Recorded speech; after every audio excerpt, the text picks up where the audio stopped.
Welcome to AGK's Vinyl Life. I'm your host, Anthony K, and this is the first installment of a new series of videos I plan on doing called AGK's 7-minute record reviews track by track. That's right, AGK's 7-minute record reviews track by track. And as the title implies, I'm going to be reviewing records, albums, from beginning to end, starting with the first song, going to the last song, and then at the end giving an overall impression of the album. And I'm going to be focusing only on the music. So I'm going to be reviewing each song on the album in order and in 7 minutes.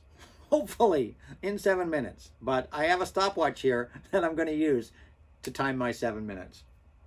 I won't be talking about the cover art or the packaging or the vinyl pressing or the recording of, none of that stuff, focusing strictly on the music. And I hope you all guys all enjoy this new segment. I plan on doing these probably bi-weekly to start, maybe weekly. We'll see how it goes. Please comment below and let me know what you think of this idea. I hope you enjoy this first one. If you guys hate this one, this could be the first and last installment, but I hope not, because I think it's kind of fun. And these are going to be released in between my usual Monday, Tuesday weekly episodes, my big long episodes that I release once a week. I'd like to sandwich these right in the middle in between them, and I want to keep them short. I'm going to start this trusty stopwatch, and I'm going to do my reviews in 7 minutes. So let's get on with it. I've got my first album ready to go here, my first review, and these albums could be new releases or past releases. We'll see, what I'm feeling. I'm just going to, whatever, pull something each time and review it. So let's start the stopwatch and do my AGK 7-minute record review track by track of the brand new Deep Purple album Woosh. Let's start the stopwatch. So yeah, we're doing Woosh in my first review, and this album was released at the beginning of August. This is the deluxe vinyl box set edition, which included a CD version as well. And let's get on with it. Released, like I said, at the beginning of August this year. This is what I think is probably Deep Purple's final album, and you'll understand why I said that at the end of this video.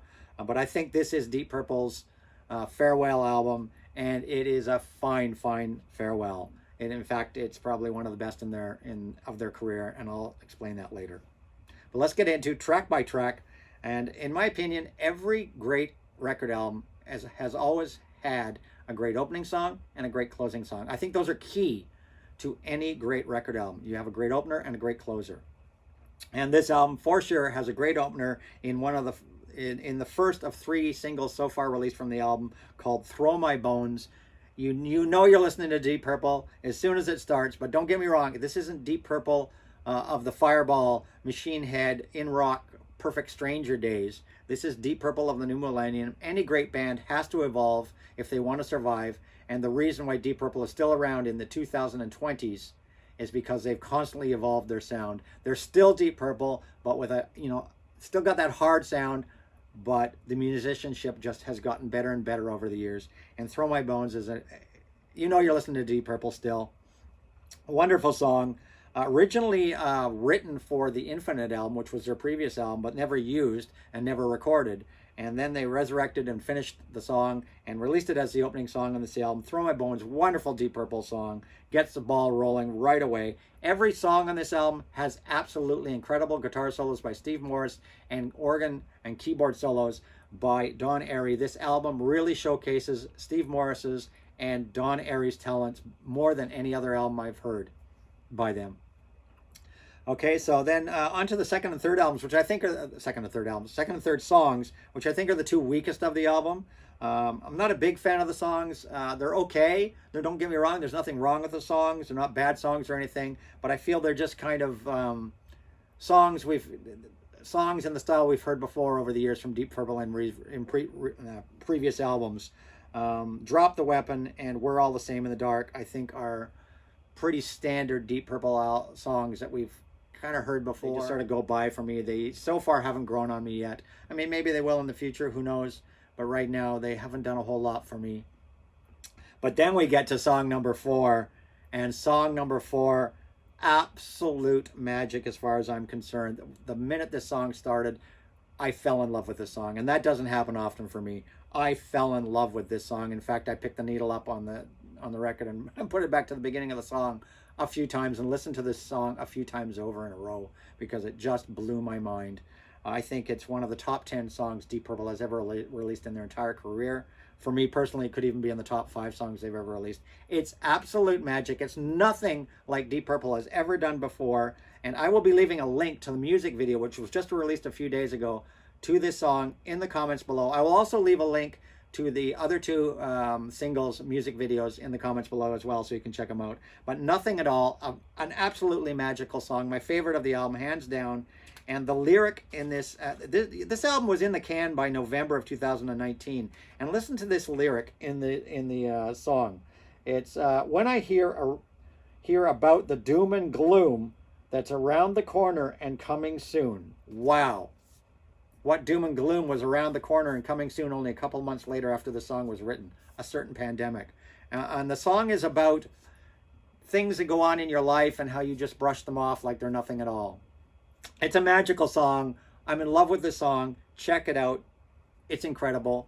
And let's move on to song 5. Song 5, which is No Need to Shout. Real Deep Purple rocker, boogie woogie rocker, for sure. I love the song. No Need to Shout. It opens.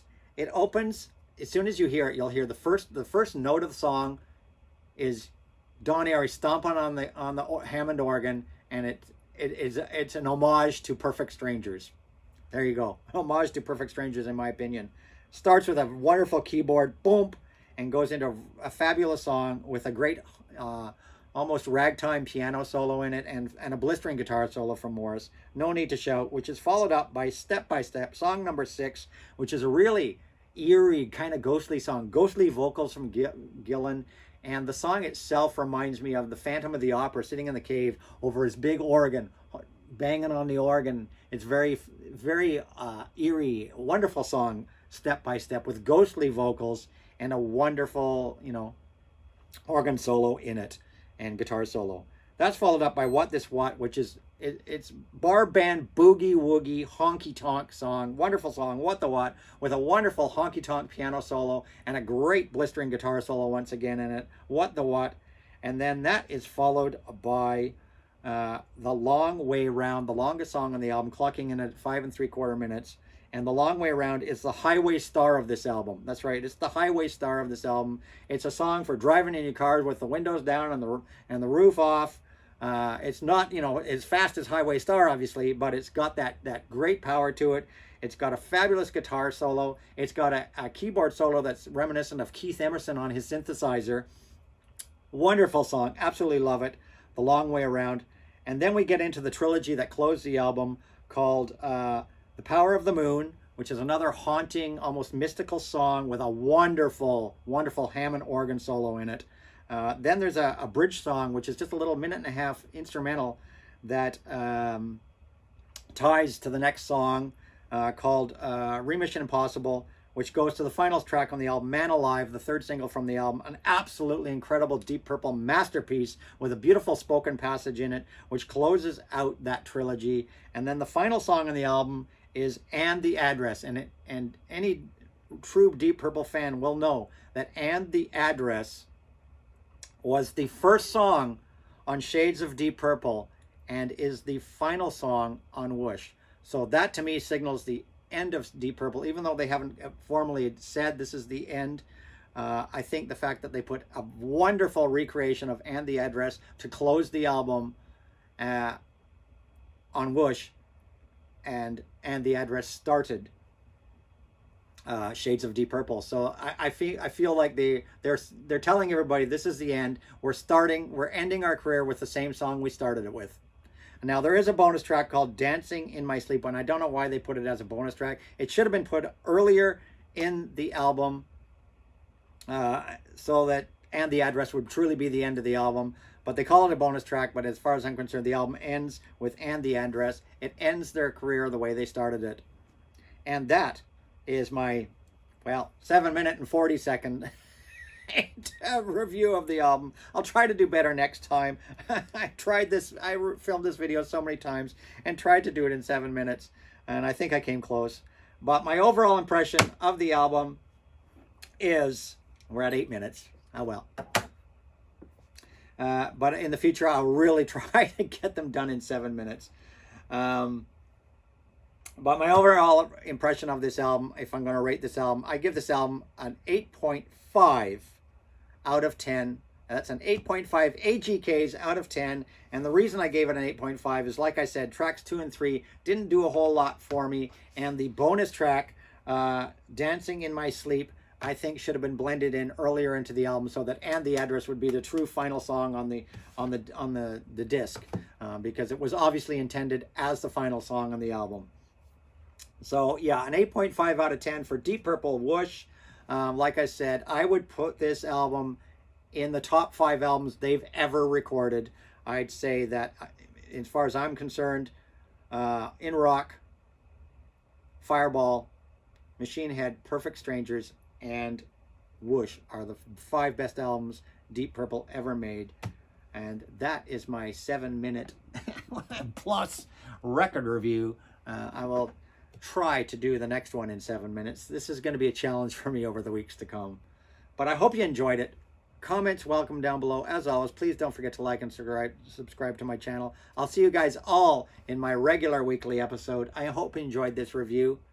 And that's it for now. Rock and roll.